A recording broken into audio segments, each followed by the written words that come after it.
Good morning बच्चों। आज पढ़ेंगे हम असहयोग आंदोलन। देखिए, असहयोग का अर्थ होता है किसी कार्य का सहयोग नहीं करना। गांधी जी ने असहयोग आंदोलन का प्रारंभ किया, जिसमें विस्तार से देखिए रोलेक्ट एक्ट जो 19 मार्च 1919 को नया कानून बन के आया था, जिसको काला कानून भी कहते हैं, तो उसके विरुद्ध में, और जलियांवाला बाग हत्याकांड, हंटर कमेटी की रिपोर्ट, तुर्की विभाजन, खलीफा का पद समाप्त करना आदि से गांधी जी ने अत्यधिक पीड़ित हुए। तो गांधी जी ने 1920 में यानी दिसंबर 1920 में कांग्रेस ने अन्यायी सरकार से असहयोग करने का प्रस्ताव पारित किया। इसके अंतर्गत सरकारी उपाधियों को छोड़ने, विधानसभाओं, न्यायालयों, सरकारी शैक्षणिक संस्थाओं, विदेशी माल इत्यादि का त्याग करना तथा कर न देना शामिल था। इसके विपरीत अपने आप को अनुशासन में रखना, राष्ट्रीय शिक्षण संस्थाओं की स्थापना करना, आपसी झगड़े पंच निर्णय द्वारा तय करना, हाथ से कते और बुने कपड़ों का प्रयोग करना इत्यादि कार्य करने थे। 1921 में इस आंदोलन के अंतर्गत लगभग 3000 व्यक्ति जेल गए। भारतीय इतिहास में यह पहला अवसर था जब स्वराज के लिए संघर्ष में इतनी अधिक जनता ने भाग लिया। परंतु जब यह आंदोलन शिखर पर था, तभी 5 फरवरी 1922 को उत्तर प्रदेश के गोरखपुर जिले में चौरी चौरा नामक स्थान पर शांतिपूर्ण जुलूस पर पुलिस द्वारा अत्याचार करने पर भीड़ ने पुलिस चौकी को आग लगा दी, जिसमें 21 सिपाही और एक थानेदार की मौत हो गई। गांधी जी ने आंदोलन को हिंसात्मक होते देख और 12 फरवरी 1922 को यह आंदोलन वापस ले लिया। गांधी जी की इस घोषणा से देश के बड़े नेता आश्चर्यचकित रह गए। सुभाष चंद्र बोस ने इसे अत्यंत कष्टदायक कहा। मोतीलाल नेहरू और चिरंजन दास ने कांग्रेस के अंतर्गत स्वराज पार्टी का गठन किया। तो ये भी वेरी मोस्ट प्रश्न बनता है कि स्वराज पार्टी का गठन किसने किया था। तो मोतीलाल नेहरू और चिरंजन दास ने कांग्रेस के अंतर्गत रहते हुए एक स्वराज पार्टी का भी निर्माण किया था। दूसरा प्रश्न बनता है, चौरी चौरा कांड कब हुआ। तो 5 फरवरी 1922 को आंदोलन शिखर पर था, और ये चौरी चौरा नामक स्थान पर गांधी जी ने असहयोग आंदोलन कब बंद किया, इसका प्रश्न बनता है। तो 12 फरवरी 1922 को आंदोलन वापस बंद करना पड़ा गांधी जी को, क्योंकि आंदोलन अहिंसात्मक नहीं चल रहा था, हिंसात्मक हो गया था। इस प्रकार जिसमें विधान परिषद में भाग लेकर सरकार के कार्यों में रुकावट डालने का भी कार्य किया गया। फिर नया कानून बना साइमन कमीशन। तो देखिए, साइमन कमीशन का आंदोलन किस प्रकार हुआ। कहते हैं सर जॉन साइमन एक अंग्रेज अधिकारी था। ब्रिटेन में सर जॉन साइमन के नेतृत्व में 7 अंग्रेज अधिकारी भारत के शासन की जांच करने आए थे। तो भारतीयों ने इसका विरोध इसलिए किया क्योंकि उसमें एक भी भारतीय अधिकारी नहीं था। 1919 के भारत सरकार अधिनियम के कार्यों की समीक्षा करने के लिए ब्रिटिश सरकार ने 1927 ईस्वी में सर जॉन साइमन की अध्यक्षता में एक कमीशन बनाया, यानी एक आयोग बनाया, जिसमें सर जॉन साइमन प्रमुख लीडर था और सारे अंग्रेज अधिकारी थे। इसमें 7 सदस्य थे, लेकिन इसमें कोई भी भारतीय नहीं था, यानी सारे अंग्रेज अधिकारी थे। 3 फरवरी 1928 ईस्वी जब यह कमीशन बंबई पहुंचा, यानी यह दल जो जांच करने के लिए आया था, तो बंबई पहुंचते ही इसका विरोध हुआ। तो इसका जबरदस्त विरोध किया गया। लाहौर में इसका विरोध लाला लाजपत राय के नेतृत्व में किया गया।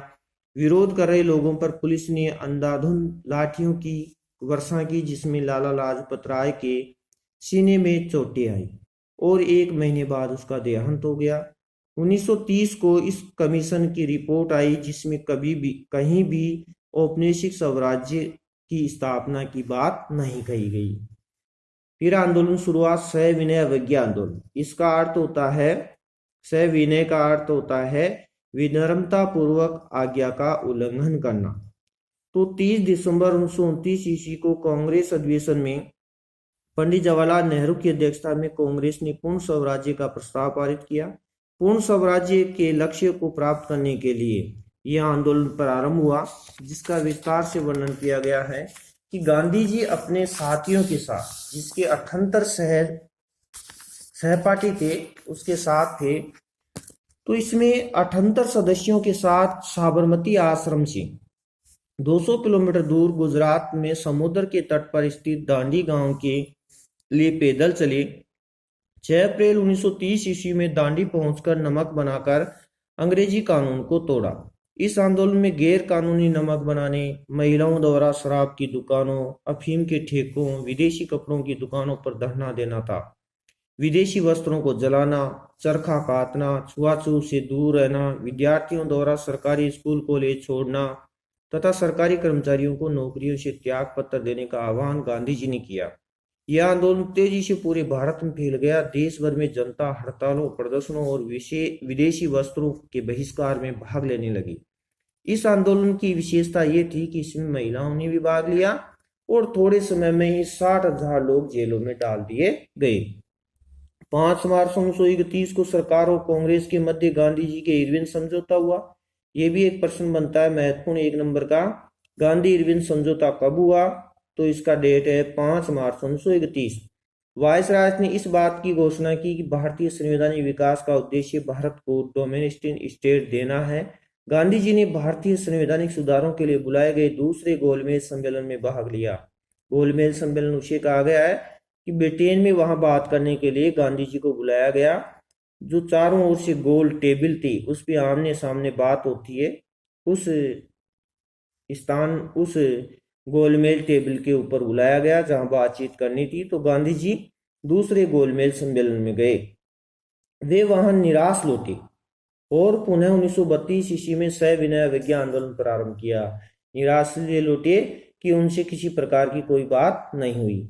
1933 में गांधी जी ने अपने आंदोलन की असफलता को स्वीकार कर लिया और कांग्रेस की सदस्यता से त्याग पत्र दे दिया। फिर आंदोलन शुरू होता है व्यक्तिगत सत्याग्रह। व्यक्तिगत सत्याग्रह में देखिए, द्वितीय विश्व युद्ध प्रारंभ हो गया था, यानी 1939 से 1945 तक द्वितीय विश्व युद्ध हुआ। तो 1939 में द्वितीय विश्व युद्ध प्रारंभ हो गया था। भारत को युद्ध में सम्मिलित करने के खिलाफ देश के विभिन्न भागों में हड़ताल व प्रदर्शन हो रहे थे। तभी गांधी जी ने सत्याग्रह की बजाय व्यक्तिगत सत्याग्रह का प्रस्ताव रखा, जिसे कांग्रेस ने स्वीकार कर लिया और 17 अक्टूबर 1940 ईस्वी को कांग्रेस ने व्यक्तिगत सत्याग्रह आंदोलन शुरू किया। गांधी जी द्वारा चुने सत्याग्रही एक एक करके शुरू किया। सत्याग्रह का अर्थ होता है सत्य का आग्रह करना, जिसके अंतर्गत सार्वजनिक स्थलों पर पहुंचेंगे, युद्ध के खिलाफ भाषण देंगे और गिरफ्तारी देंगे। उसी के साथ देने वाले थे विनोबा भावे। विनोबा भावे पहले सत्याग्रही थे जिन्हें 3 माह की सजा दी गई। जवाहरलाल नेहरू दूसरे और ब्रह्मदत्त तीसरे सत्याग्रही थे। इस व्यक्तिगत सत्याग्रह में 3,000 लोग पकड़े गए थे। तो गांधी जी के प्रमुख बात से ये साबित होता है कि गांधी जी ने जो व्यक्तिगत सत्याग्रह चलाया, इसके लिए प्रश्न बनता है कि व्यक्तिगत सत्याग्रह में पहले व्यक्तिगत सत्याग्रह में भाग लेने वाले कौन थे? विनोबा भावे। दूसरे कौन थे? जवाहरलाल नेहरू। और तीसरे कौन थे? ब्रह्मदत्त। फिर आंदोलन शुरू होता है भारत छोड़ो आंदोलन। ये अंतिम आंदोलन रहा है कि आपने नाम सुना होगा कि गांधी जी ने 1942 में नारा दिया था अंग्रेजों भारत छोड़ो, और इसी के साथ एक और मिशन शुरू हुआ था करो या मरो। तो देखिए यह आंदोलन हिंसात्मक स्वरूप ले लेता है जो अंतिम युद्ध था। क्रिप्स मिशन की असफलता, जापान का भारत पर आक्रमण का भय, 14 जुलाई 1942 के वर्धा कांग्रेस बैठक में कांग्रेस कार्यकारिणी के निर्णय आदि के कारण 8 अगस्त 1942 को बंबई में अखिल भारतीय कांग्रेस समिति की बैठक में गांधी जी के भारत छोड़ो प्रस्ताव को स्वीकार कर लिया। इस संदर्भ में उन्होंने कहा कि अब मैं आपको एक छोटा सा मंत्र दे रहा हूं, वह मंत्र है करो या मरो। हम या तो भारत को स्वतंत्र कराएंगे या इस प्रयास में मारे जाएंगे, मगर हम अपनी पराधीनता को जारी रहते देखने के लिए जिंदा नहीं रहेंगे। 9 अगस्त की ओर से पहले ही गांधी जी सहित दूसरे कांग्रेस नेता गिरफ्तार कर लिए गए तथा कांग्रेस को गैर कानूनी संस्था घोषित कर दिया गया।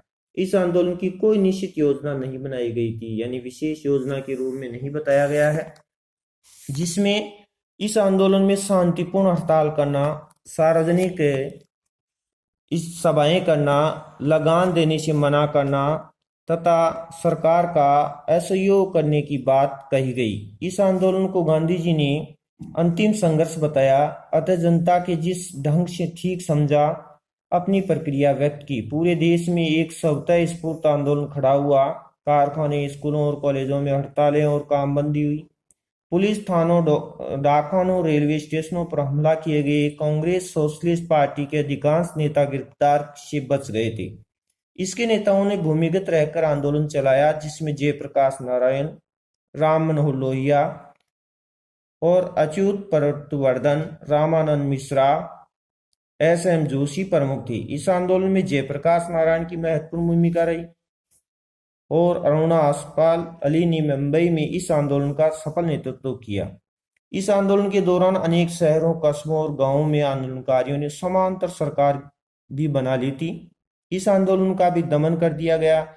इस आंदोलन में गोलीबारी से 10,000 से अधिक लोग मारे गए। विद्रोही गांवों को जुर्माने के लिए बहुत से रुपए देने पड़े। सरकार ने इस आंदोलन की हिंसा का उत्तरदायित्व गांधी जी पर थोप दिया। इस आंदोलन ने भारत की आजादी का मार्ग प्रशस्त कर दिया। भारतीयों ने वीरता, उत्साह, शौर्य और देश के लिए सार्वजनिक त्याग की भावना जागृत की। देश में नेतृत्व की एक नई पीढ़ी का आगमन हुआ, जिसमें लोगों में संघर्ष करने की हिम्मत और शक्ति बढ़ गई। अब भारत संपूर्ण स्वतंत्रता से कम कुछ नहीं चाहता था, तो भारत ने अंतिम आंदोलन को संपूर्ण रूप से आगे बढ़ने का अवसर दिया। तो ये तो थे आंदोलन से संबंधित। बच्चों, अब है राजस्थान के जनजातीय किसान एवं प्रजामंडल आंदोलन कि उस समय राजस्थान में जंगलों में रहने वाले लोगों ने और किसानों ने कौन कौन से आंदोलन किए। तो देखिए, राजस्थान में जनजातीय एवं किसान आंदोलन। राजस्थान राजनीतिक चेतना का प्रारंभ यहाँ के किसानों व जनजातीय समाज ने किया। जब यहाँ के किसानों पर अत्यधिक वित्तीय बजट था वो डाला गया, तो यहाँ किसानों ने विरोध शुरू कर दिया। तत्कालीन राजनीतिक व्यवस्था को चुनौती दे डाली। राजस्थान के आदिवासी क्षेत्रों में ये आंदोलन स्वतः स्फूर्त थे। जो जंगलों में लोग रहते थे, जो अन्याय व अनावश्यक उत्पीड़न के विरुद्ध शुरू हुए एवं भावी राजनीतिक आंदोलन प्रेरणा के सूत्र बने। राजस्थान के दक्षिण क्षेत्र में मुख्यतः डूंगरपुर, मेवाड़, प्रतापगढ़, बांसवाड़ा, कुशलगढ़ क्षेत्र में भील निवास करते थे।